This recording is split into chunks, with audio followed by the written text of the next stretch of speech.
नमस्कार दोस्तों, class 12 chemistry chapter 5 पृष्ठ रसायन का दोस्तों यहाँ पाँचवा पार्ट है। इस सीरीज़ का दोस्तों हमारे यहाँ चौथा क्वेश्चन है। आज दोस्तों हम कोलाइडी, वास्तविक, निलंबन, विलयन में दोस्तों अंतर पढ़ेंगे। अंतर से पहले दोस्तों हम जान लेते हैं ये किस प्रकार के विलयन होते हैं। तो देखिए दोस्तों, मैंने यहाँ पर 3 पात्र रखे हैं। पहले तीनों पात्रों में दोस्तों हम जल को भर देते हैं। यहाँ पर दोस्तों हमने तीनों पात्रों में जल को समान रूप से भर दिया है। अब देखिए दोस्तों, पहले पात्र में अर्थात दोस्तों हम कोलाइडी विलयन बनाएंगे। तो इस जल में दोस्तों यदि हम गोंद अर्थात दोस्तों जो हमारा गोंद होता है उसे लिक्विड अवस्था में लाकर इसमें डाल देते हैं तो वहाँ दोस्तों तली में जाकर नहीं बैठता। वहाँ गोंद दोस्तों ऊपरी सतह से लेकर मध्य सतह तक फैल जाता है। ये इस प्रकार से दोस्तों गोंद के अणु फैल जाते हैं, अर्थात दोस्तों ये कण नीचे नहीं बैठते। यहाँ पर मैं लिख देता हूँ जल में गोंद। यह दोस्तों हमारा गोंद रहेगा, जल में गोंद। इस प्रकार का विलयन दोस्तों हमारा कहलाता है कोलाइडी विलयन। कोलाइडी विलयन। आगे दोस्तों हम वास्तविक विलयन को देखते हैं। तो दोस्तों इसमें जो हमारा विलेय पदार्थ होता है, जल तो हमारा विलायक रहेगा और जो हमारा विलेय पदार्थ है जैसे कि शक्कर या फिर दोस्तों नमक, तो मैं लिख देता हूँ जल में शक्कर।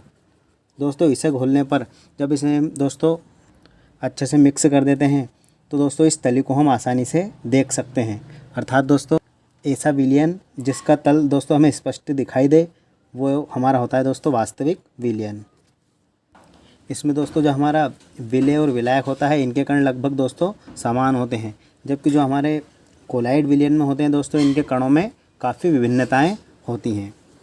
यहाँ पर दोस्तों जो हमारा वास्तविक विलयन होता है इसे हम सूक्ष्मदर्शी की सहायता से भी इनके कणों को अलग अलग नहीं देख सकते, जबकि दोस्तों कोलाइड विलयन में हम इन कणों को देख सकते हैं।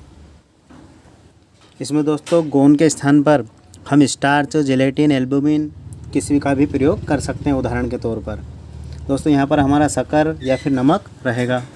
आगे दोस्तों निलंबन। तो दोस्तों हमारा विलायक तो जल ही रहेगा। अब दोस्तों जो हमारा विलेय पदार्थ होगा उसके कण काफ़ी बड़े होंगे, जैसे कि दोस्तों जल में बालू का घोलना। जल में बालू, रेत जो हमारी होती है दोस्तों, बालू का घोलना।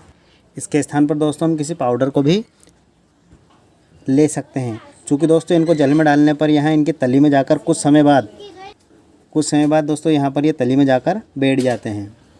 ये दोस्तों हमारा निलंबन विलयन कहलाएगा। इस क्वेश्चन में दोस्तों हमें कुछ मापन इकाइयों की भी आवश्यकता है। थोड़ा सा हम मापन इकाइयों को समझ लेते हैं। तो देखिए दोस्तों, 1 नैनोमीटर, यहाँ पर दोस्तों ये है हमारा नैनोमीटर। 1 नैनोमीटर में दोस्तों हमारे होते हैं 10 एंगस्ट्रॉन।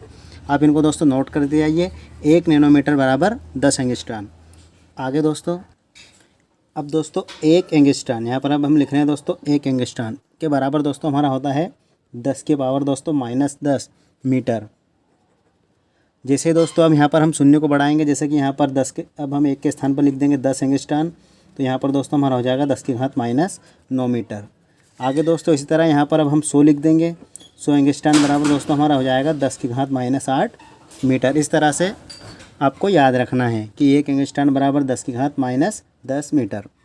आगे दोस्तों अब 1 नैनोमीटर, यहाँ पर दोस्तों 1 नैनोमीटर बराबर 10 एंगस्ट्रॉन था। यहाँ पर 1 नैनोमीटर बराबर अब होगा 10 की घात -9 मीटर। दोस्तों इन इकाइयों को आप नोट कर लीजिए। अब दोस्तों हम अंतर को समझते हैं। तो दोस्तों अभी हमने कोलाइड विलयन को समझा, तो इनके कणों का आकार 1 नैनोमीटर से दोस्तों 1000 नैनोमीटर तक होता है दोस्तों। इसे दोस्तों हम इस प्रकार भी लिख सकते हैं, क्योंकि दोस्तों 1 नैनोमीटर के स्थान पर हम लिख देंगे 10 एंगस्ट्रॉन। ये देखिए दोस्तों मैंने 10 एंगस्ट्रॉन लिख दिया। यहाँ पर अब दोस्तों हमें लिखना है 1000 नैनोमीटर। तो यहाँ पर ध्यान दिए दोस्तों, यहाँ पर मैं लिख देता हूँ 10 नैनोमीटर बराबर हमारे हो जाएंगे दोस्तों 100 एंगस्ट्रॉन। 100 नैनोमीटर बराबर दोस्तों हमारे हो जाते हैं 1000 एंगस्ट्रॉन। आगे दोस्तों 1000 नैनोमीटर बराबर अब हमारे हो जाएंगे 10,000 एंगस्ट्रॉन दोस्तों। चूँकि यहाँ पर दोस्तों हमें 1000 नैनोमीटर दिया है, 1000 नैनोमीटर, तो हमारे अब हो जाएंगे 10 एंगस्ट्रॉन से लेकर दोस्तों ये हो जाएंगे हमारे 10,000 एंगस्ट्रॉन तक। ये दोस्तों हमने इसे एंगस्ट्रॉन में लिख दिया। यहाँ पर हमारा नैनोमीटर है। कभी कभी दोस्तों इसे सेंटीमीटर के रूप में पूछ लिया जाता है। तो 1 नैनोमीटर में दोस्तों होते हैं 10 की घात -9 मीटर। तो यहाँ पर मैं लिख देता हूँ या 10 की पावर दोस्तों -9 से दोस्तों हमारा हो जाएगा, आगे हमें दिया हुआ है 10,000 एंगस्ट्रॉन। पुनः यहाँ पर दोस्तों एंगस्ट्रॉन की तरफ बढ़ेंगे। दोस्तों 1000 एंगस्ट्रॉन बराबर हो जाएगा अब हमारा 10⁻⁻7। हमें दोस्तों आवश्यकता है 10,000 एंगस्ट्रॉन की, तो मैं यहाँ पर दोस्तों लिख देता हूँ 10,000 एंगस्ट्रॉन बराबर हो जाएगा 10⁻⁻6। तो हम यहाँ पर दोस्तों लिख देंगे 10⁻⁻6 तक। ये हमारा दोस्तों पहला पॉइंट कंप्लीट हुआ। ये हमने इसे 3 इकाइयों में अलग अलग लिख दिया है। पुनः दोस्तों इसे अच्छे से समझ लीजिए। 1 नैनोमीटर, चूँकि दोस्तों 1 नैनोमीटर बराबर होगा हमारा 10 एंगस्ट्रॉन, तो मैंने इसके स्थान पर लिख दिया है 10 एंगस्ट्रॉन। आगे दोस्तों 10 एंगस्ट्रॉन बराबर होता है हमारा मीटर में 10⁻⁻9 मीटर। तो दोस्तों आप इस पैटर्न को अच्छे से याद रखिए, इसी के आधार पर इसे मैंने लिखा है। हमें किसी से भी प्रकार से इसे पूछा जा सकता है। दूसरे पॉइंट की तरफ बढ़ते हैं दोस्तों। वास्तविक विलयन, इनके कणों का आकार 1 नैनोमीटर से कम। दोस्तों अब 1 नैनोमीटर यहाँ पर हमें दिया 1 नैनोमीटर, अर्थात दोस्तों इनके कणों का आकार चूँकि 1 नैनोमीटर से कम है तो हम लिख देंगे 10 एंगस्ट्रॉन। चूँकि दोस्तों ये चिन्ह हमने लगाया है बड़े के रूप में, तो ये हमारा हो गया 10 एंगस्ट्रॉन अधिक होता है। चूँकि दोस्तों हमें 1 नैनोमीटर से कम रखना है, तो ये चिन्ह हमारा दर्शा रहा है कि 10 एंगस्ट्रॉन अधिक हैं।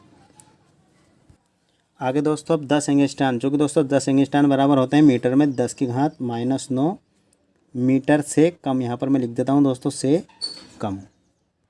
इसी फॉर्मूले से मैंने दोस्तों यहाँ पर लिखा है 10⁻⁻9। आगे बढ़ते हैं दोस्तों।